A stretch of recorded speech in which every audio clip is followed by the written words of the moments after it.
আরে ছোট্ট সোনা, তুমি চিন্তা করিও না, আমি যেভাবে হোক তোমাকে বাঁচিয়ে নেব। আমি কাউকেই বাঁচাতে পারবো না, আমার প্রয়োজন এই সোনা আর হিরেগুলো। তাই আমি এই বক্সটা খোলার জন্য যা করতে হয় তাই করব।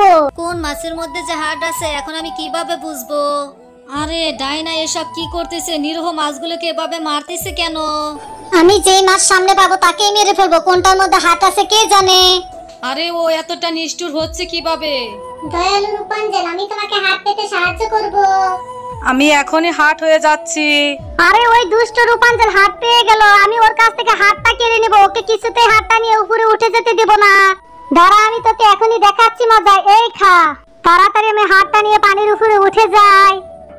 বন্ধুরা, তোমরা কি চাও দয়ালু রূপাঞ্জল বেঁচে উঠুক? তাহলে ভিডিওতে লাইক এবং চ্যানেলটিকে সাবস্ক্রাইব করে দাও। রূপাঞ্জল, আমি তোমাকে মরতে দেব না, আমি তোমাকে বাঁচিয়ে নিব। 7 রঙের মাছ, তোমাকে অসংখ্য ধন্যবাদ। রূপাঞ্জল, আমি এখনই হাত হয়ে যাচ্ছি। তাড়াতাড়ি আমি হাতটা নিয়ে পানির উপরে উঠে যাই, আরে বক্সে হাতটা লাগিয়ে দেই। আমি এখনই আমার মায়ের গর্ভে চলে যাই।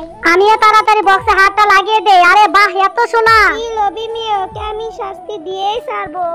তোকে আমি এখনই পানিতে ধাক্কা দিয়ে ফেলে দিব। আরে কেউ আমাকে বাঁচাও, এই রাক্ষসী মাছগুলো আমাকে খেয়ে ফেললো।